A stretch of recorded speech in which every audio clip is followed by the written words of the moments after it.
O presidente dos Estados Unidos lanza un ultimato a Irán, ameaza con aniquilar toda a súa civilización esta mesma noite se non desbloquea o Estreito de Hormuz. A Casa Branca aclarou que o goberno estadounidense non contempla usar armas nucleares, mentres o réxime dos ayatolás segue bombardeando Israel e os países do Golfo.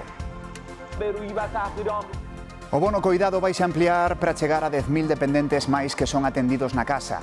É un dos anuncios que vai facer mañá Alfonso Rueda durante o debate sobre o estado da autonomía. Estas son imaxes do presidente da Xunta preparando a súa intervención no Parlamento. Tentaron algunha vez montar a cabalo, parecelles doado, difícil. Hoxe comprobamos como son eses primeiros pasos na equitación e tamén como é ese contacto inicial ata acabar construindo unha relación de complicidade e mesmo amizade entre o cabalo e a persoa. Boas noites. Conta atrás para que venza o ultimato lanzado por Donald Trump contra Irán. O presidente dos Estados Unidos eleva ao máximo a presión sobre o réxime e advirte que se non reabre o Estreito de Hormuz, unha civilización enteira morrerá esta mesma noite. É a mensaxe máis apocalíptica que Donald Trump lanza desde o inicio dos bombardeos sobre Irán hai 38 días. Unha civilización enteira morrerá esta noite, escribiu o presidente estadounidense nas súas redes sociais, e asegura que non haberá máis marxe. Eleva ao máximo a presión para forzar ao réxime a que reabra Hormuz antes das 8 da tarde hora de Washington, 2 da mañá en España. Ata agora as ameazas de Trump apuntaban a atacar as infraestruturas enerxéticas iranianas. Agora ninguén sabe a que se refire. Temos ferramentas que aínda non decidimos usar, dicía tamén en ton críptico o seu vicepresidente. A Casa Branca tivo que saír a aclarar que nin Trump nin J.D. Vance insinúan un posible ataque nuclear contra Irán. Antes de que remate o ultimato, as aviacións israelí e estadounidenses seguiron bombardeando o país con intensidade. Centráronse nas vías férreas e en varias das pontes que habitualmente emprega a Garda Revolucionaria. Tamén volveron a atacar a illa de Harg, onde se concentra o groso da industria petroleira iraniana. Polo momento, o réxime non dá sinais de ceder. Os seus mísiles alcanzaron un complexo petroquímico en Arabia Saudita e advirten que se Trump cumpre a ameaza de atacar as súas plantas eléctricas, levarán as súas represalias máis aló da rexión. De momento, convocaron a centos de cidadáns para formar cadeas humanas arredor das infraestruturas enerxéticas ameazadas. Un atacante morreu e outros dous quedaron feridos nun atentado contra o consulado de Israel en Istambul. Os tres pistoleiros atacaron os gardas que protexían o edificio. 2 policías quedaron feridos leves. A alegación diplomática leva 3 anos baleira. Os investigadores turcos creen que os terroristas son membros da organización xihadista Estado Islámico. O conflito en Oriente Medio desatou os prezos especialmente dos combustibles e a Unión Europea ten a España baixo a lupa polas medidas que tomou. Bruxelas avisa, baixar o IBE dos carburantes podería incumprir a normativa europea, María. Sí, Pablo, nun novo toque de atención do Executivo Comunitario ao español, Bruxelas advirte baixar o IBE dos carburantes ao 10% vulnera as normas europeas. O xornal El País adiantouno esta tarde. O mes pasado a Comisión advertiulle por carta a Moncloa que a directiva da Unión Europea non contempla tipos reducidos nos subministros de combustibles. Dende o Ministerio de Facenda argumentan que é unha medida temporal motivada pola suba repentina dos prezos. O goberno español descarta aplicar a alternativa que plantexa Bruxelas, que pasaría por reducir os impostos especiais sobre os hidrocarburos. Máis críticas. O PP acusa o goberno de beneficiarse ca inflación derivada da guerra en lugar de implantar medidas cas que combatela de forma efectiva. O vicepresidente primeiro, Carlos Cuerpo, recorre a suba salarial dos últimos anos para defender o labor do Executivo. Ustedes han optado por parches, rebajas temporales del IVA, cheques puntuales. Nosotros proponemos algo estructural, deflactar el IRPF para proteger el salario real de los españoles, porque en estos momentos hay 2 formas de gobernar en inflación, aprovecharla o combatirla, y ustedes han elegido claramente aprovecharla. La remuneración real neta, es decir, teniendo en cuenta precios e impuestos, ha subido en este último periodo un 3,5% frente a un 1% en el periodo inmediatamente anterior. O exministro José Luis Ábalos, o seu asesor Koldo García e o comisionista Víctor de Aldama sentaron hoxe no banco dos acusados do Tribunal Supremo por presuntos amaños na compra de máscaras durante a pandemia. O fiscal anticorrupción reclama para Ábalos, exman dereita de Pedro Sánchez no PSOE, 24 anos de cadea. Para Koldo García, exasesor pide 19 anos e medio de prisión e para Aldama son 7 os que pide o Ministerio Fiscal. Nesta primeira xornada declararon varias testemunhas, entre elas o irmán de Koldo García, que admitiu que foi a Ferraz recoller diñeiro en efectivo en 2 ocasións. O irmán de Koldo, Joseba García, declarou que foi 2 veces á sede do PSOE recoller sobres con diñeiro, cartos para pagar supostamente gastos do exministro de Transportes. Subo y ella me dice, toma, aquí tienes el dinero. Yo cojo el sobre con el dinero. Tamén declarou como testemuña o fillo de Ábalos, que negou ser o seu testaferro. Yo no soy custodio de ningún dinero de nadie. Todo lo que yo le he dado a mi padre es de mis ingresos, de mi cuenta bancaria. O tribunal protexeu a imaxe de Jéssica Rodríguez, parella de Ábalos durante 4 anos. Confirmou que o exministro lle seguiu pagando os gastos cando deixaron a relación e defendeuse así do seu abogado. ¿Es cierto que usted se dedica a la prostitución? No, soy dentista y estoy colegiada. Rodríguez insistiu en que nunca traballou en INECO e en Trasatec, malia estar contratada, dixo, por orde de Ábalos. Unha das súas responsables confirmou presións por exixirlle resultados. Desde la presidenta de Adif que deje de molestar a Jéssica. Nesta primeira sesión do xuízo, leronse seños escritos da presidenta do Congreso e do ministro de Política Territorial negando trato de favor á empresa investigada cando eran presidentes das Baleares e das Canarias. O ministro de Transportes anunciou esta tarde que a estación intermodal de Lugo será inaugurada no mes de xuño. Do que non ofreceu prazos Óscar Puente foi da finalización da autovía entre Lugo e Santiago nin pro inicio das obras na autovía da Mariña. O Partido Popular afeoulle a inacción do goberno cuns traballos que deberían estar en marcha desde 2024. Si no se ha iniciado la obra es porque están en fase de elaboración y aprobación los proyectos y, por tanto, sin proyectos no se pueden ejecutar obras. Con ustedes, 0 euros ejecutados, 0 proyectos y 0 kilómetros de autovía hecha en los últimos 8 años de gobierno. Novas restriccións na A6, unha das principais vías que nos conecta a Meseta. As obras no túnel do Cereixal obrigaron a cortar o tráfico e os que circulan por esa vía deben desviarse e atravesar Becerreá. Estamos no centro da vila que hoxe soporta, Patricia, moito máis tráfico do habitual. A situación está arestora tranquila, pero que é máis evidente, o que foi máis evidente durante esta tarde, é o tráfico constante de camións que teñen que atravesar por aquí, polo centro da vila. Foi un día de tráfico moi intenso e tamén de retención, sobre todo pola mañá. As obras de mellora da instalación eléctrica no túnel do Cereixal obrigou a cortar un treito da 6 entre os kilómetros 456 e 451 en ambos sentidos, tanto a Coruña como a Madrid. Todo ese tráfico, centos de camións e de coches teñense que desviar pola Nacional Sexta e iso significa atravesar esta travesía principal de Becerreá, modificando durante estes días as rutinas desta vila. As obras vanse prolongar e o corte, polo tanto, ata o xoves. Os veciños notan as incomodidades, moito tráfico, atascos e tamén problemas para aparcar, e os negocios locais tamén notan algo máis de clientela. Non vai a ser o único corte nestas 6 durante este mes, porque cando rematen estes traballos no túnel do Cereixal comezará tamén a mellora da instalación eléctrica nos túneles de Doncos e de San Pedro. Alfonso Rueda anunciará un importante impulso o bono cuidado no debate sobre o estado de autonomía que se celebra mañá no Parlamento.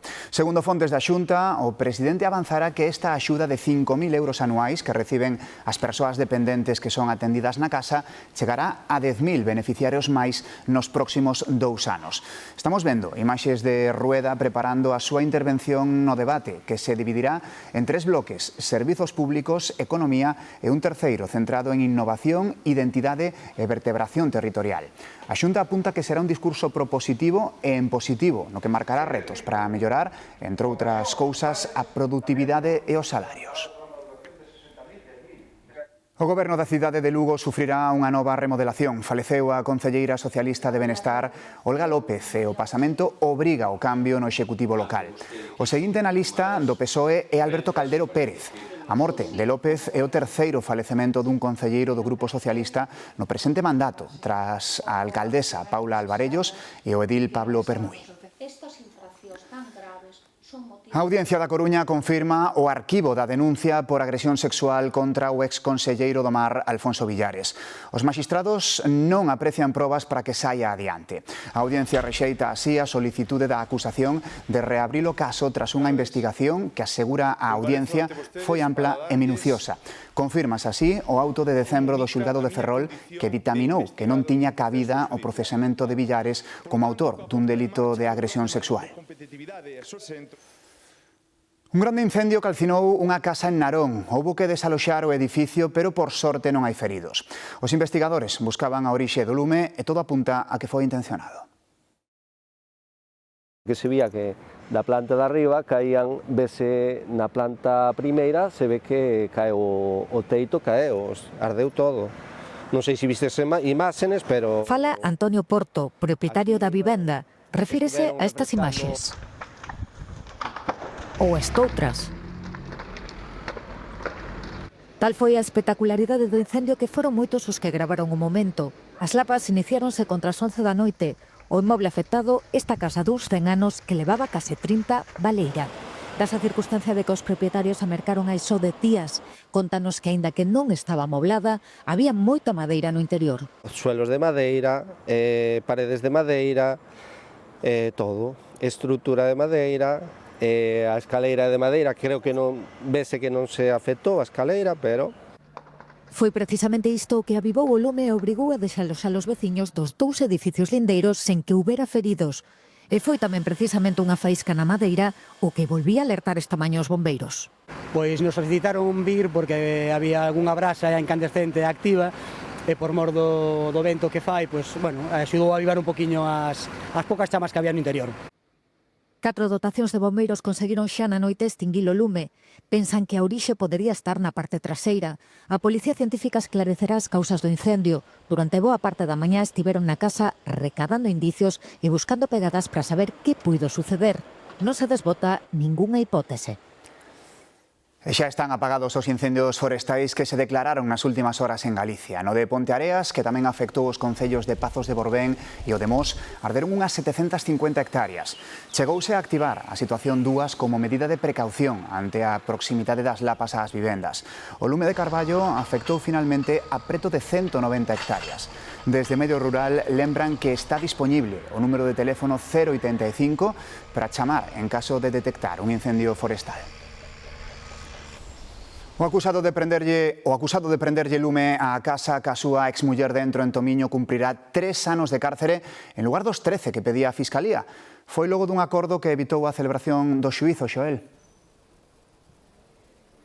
Sí, Pablo, ese xuízo tería que terse celebrado aquí na Audiencia Provincial de Pontevedra por uns feitos que, lembremos, aconteceron o pasado 20 de maio do ano 2025. Ese home accedera á vivenda da súa exparella, vertera gasolina sobre a cociña provocara un posterior incendio. A muller conseguira sair con vida e o home fora detido horas despois, decretando un xulgado seu ingreso en prisión provisional. Agora, con este acordo, ese home deberá cumprir 3 anos de cadea, deberá indemnizar tamén a súa exmuller con 3.000 euros e non poderá nin comunicarse nin tampouco achegarse a mesma durante cando menos 8 anos.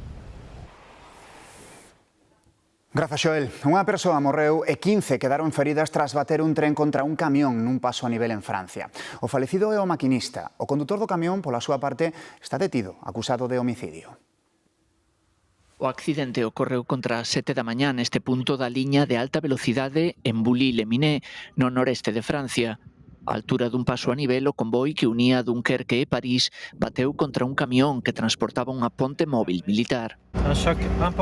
O impacto foi considerable, conta o prefecto do departamento. O tren ía uns 160 km por hora e percorreu varios centos de metros antes de parar. O maquinista, de 56 anos, faleceu. 15 dos 246 pasaxeiros quedaron feridos, 2 deles en estado crítico, aínda que non se teme pola súa vida. O condutor do camión está baixo custodia policial, explicaba o fiscal de Betún. Abriuse unha investigación contra el por homicidio involuntario agravado. No lugar, as barreiras do paso a nivel quedaron destrozadas. Investígase se o camioneiro as embestiu ou se intentou cruzar no último momento cando xa estaban baixando. O tráfico ferroviario permanecerá interrompido neste treito durante polo menos unha semana. Estas son imaxes do momento en que un camión cisterna cargado de combustible estoupou debaixo da Ponte das Américas, a que conecta ambos lados do Canal de Panamá. O accidente provocou un incendio en cadea que lle afectou a outros 3 vehículos e que deixou unha persoa falecida e varios feridos. As autoridades abriron unha investigación e pecharon a ponte provisionalmente para avaliar se ten danos estruturais. Confirmouse a primeira morte en España, en concreto en Navarra, polo consumo de nitacenos. Son unha familia de opioides sintéticos aínda máis perigosos que a heroína e que o fentanilo, e que levan tempo preocupando as autoridades. En España, a primeira morte relacionada con estas sustancias produciuse en agosto do ano 24, pero trascendeu hoxe. O falecido era un estudante de 21 anos. E a Policía Nacional interveu preto dunha tonelada de haxís en Isla Maior, en Sevilla. A droga estaba agochada en 2 vehículos aparcados nun garaxe. Hai 2 detidos que pasaron xa a disposición xudicial por un delito contra a saúde pública. Galicia reforzará a vixilancia sobre todos os novos contratos do sector lácteo para protexer os produtores. Tamén se revisarán as cisternas de leite que cheguen do estranxeiro para garantir que non se produza competencia desleal. A conselleira do Medio Rural asegura que vixiará o correcto etiquetado do leite para evitar enganos aos consumidores.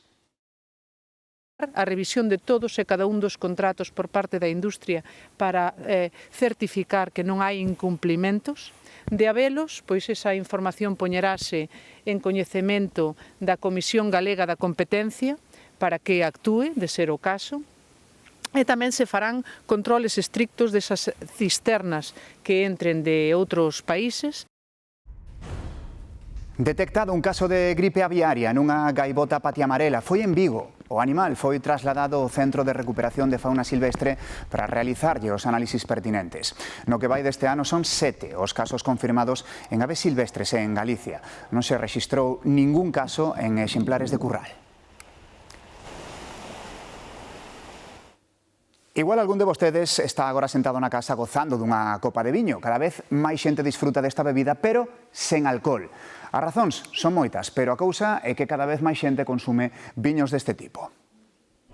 O consumo de bebidas sen alcohol vai en aumento ano tras ano. Pues soy una persona que toma medicación y evidentemente la medicación no es compatible con el alcohol. Unha alternativa moi sana e perfecta. É tendencia de consumo na población xoven e tamén nunha población da nosa idade, que xa non somos tan xóvenes, pero que sí que queremos cuidarnos un pouco máis. Queremos bebidas con menos calorías, bebidas máis saludables. Unha tendencia de consumo que levou a esta cooperativa do Ribeiro a sacar hai tan só uns meses o seu primeiro viño 00. 7.000 e pico botellas, xa quedan poucas, está tendo bastante éxito e moita repetición. Por saúde, por todo. O que pasa é que non é o mesmo. O viño elabórase de xeito convencional e despois desalcoholízase. As novas técnicas conseguen que cada vez sexa máis parecido ao orixinal. Destilación a vacío a baixa temperatura para respetar os aromas varietais do viño e que ademais permite reintegrar os aromas recuperados, que é moi interesante para que o viño final teña a personalidade e a calidade do viño original. O seu consumo aínda está moi lonxe do da cervexa sen alcohol, pero medrou no último ano redor dun 30%. O futuro irá por aí, por o ben do viandante, por o ben do condutor e por o ben de todos. Alternativas de consumo que abren novas liñas de negocio para as adegas. A idade ideal para a iniciación para montar de a cabalo son os 5 ou 6 anos, pero nunca é tarde. Cada ano, máis nenos e tamén adultos adéntranse nos segredos da equitación e comparten paixón por estes animais. Comezou montar aos 7 anos e agora con 26 Paula mima a rem nas cortes desta hípica de Santiago. É o seu cabalo desde hai un ano e ao adquirilo cumpriu o soño da súa vida. Non me imagino a miña vida sen os cabalos, encántame vir aquí, estar neste ambiente ao aire libre. A miña pasión, poré para sempre. Patricia empezou como alumna aquí aos 6 anos e hoxe en día con 30 fixo da súa paixón o seu traballo con alumnos pequenos e maiores. Máis fácil de pequeno que de maior. Os nenos son esponxas entonces o absorben todo. De maiores como que temos esa parte de medo. Hasta os 5 ou 6 anos non o recomendo. Unha hora de clase son 30 euros, o bono mensual de 4, 100. Para iniciarse nesta escola só requiren uns pantalóns en costuras e moitas ganas. Montar de vez en cuando, sacarte o gusanillo, pode ser bastante económico. Se o que queres é tener o teu propio cabalo, competir, mantelo ben, sí que se pode decir que é un deporte caro. Ambas destacan os beneficios do contacto cos cabalos. A min axúdame moitísimo a desconectar. Montar a cabalo é deporte. Montas a cabalo e quedas cansado. Montas a cabalo e faz exercicio, non o fai todo o cabalo. Aseguran que montar engancha para a vida, sen idades nin xéneros, nun deporte din para toda a familia. Seguro que moitas veces quixeron saber que tesouros gardan as oficinas de obxetos perdidos, eses que perdemos e despois nunca reclamamos, non aparece nunca o seu propietario. Hai moita carteira, chave e móvil, pero outros non os imaxinan. Entre os obxetos máis curiosos que temos hoxe aquí son unha caixa de puros, unha radial e un medidor de tensión de corrente. É unha máquina de escribir vintage, un electroestimulador, patinetes, quedaron abandonados ou extraviados nas rúas de Barbadás e ata a oficina da Policía Local trouxos quen os atopou. Un non pode decidir que atopou un obxecto na rúa e leválo para a súa casa. O que dice o Código Civil, basicamente, é que ten que entregar as autoridades pertinentes. Se non entregas o que atopaches é un delito de apropiación indebida. Aquí custodianse ata 2 anos os obxetos perdidos. Se non aparece o seu propietario, a persoa que o encontrou pode quedar con el. Pois aquí están os obxetos máis comuns, como podedes ver, móviles, que é o que máis abunda, carteira, relós... Chaves, lentes, bolsos, moitos deles están nunha páxina de Facebook que o Concello de Barbadás emprega para intentar dar co dono. Unha vez que se entrega aquí na Policía Local, eles pasan a min a información donde apareceu máis ou menos de que se trata e pomos unha foto, eso sí, unha foto non do obxecto, digamos, enteiro, sino sempre con algún camuflaxe, alguna especie de camuflaxe para que o dono teña que identificarlo de algún xeito. Na comisaría da Valenzá teñen ademais unha caixa forte para custodiar cartos, xoias de ouro e outros obxetos perdidos de valor. A misión Artemis segue enviando espectaculares imaxes inéditas da Lúa, non só da propia Lúa, senón tamén da Terra desde esa cara oculta do satélite que nunca viramos antes. A expedición a bordo da nave Orión ten previsto chegar á Terra este venres. O que tamén vai viaxar ao espazo é a marca Galicia Calidade. Será con esa placa que era instalada nun vehículo chamado OSI e que servirá para mover satélites. Está fabricado con tecnoloxía galega. Fixo en Nigrán a empresa Works Space, que hoxe recibiu a visita da conselleira de Economía e Industria, María Jesús Lorenzana. Cando este remolcador de satélites estea en órbita, España sumarase ao selecto grupo de países que dispoñen desta ferramenta. Na actualidade, son só 4. E hoxe falamos dun misterio que durou 60 anos e que ten como protagonista un dos creadores máis fascinantes da historia da literatura, Antoine de Saint-Exupéry. Como a súa obra, a vida deste escritor francés combinou filosofía, simbolismo e, sobre todo, aventuras. O piloto e novelista saiu en voo de recoñecemento en xullo de 1944 da illa de Córcega. O avión caeu no Mediterráneo e ninguén soubo máis del. Derrubado por fogo inimigo ou por un accidente, non estaba claro. Anos despois, un pescador atoparía este brazalete que levaba grabado o seu nome, o de Saint-Exupéry, pero ninguén o tomou en serio. Ata 2004, unha misión subacuática do goberno francés seguiu esa pista e atoparon por fin o avión, pero non o escritor. Fíxose eterno pola historia do Principiño, pero a súa vida tamén é digna de novela. Feliz noite. Ata mañá.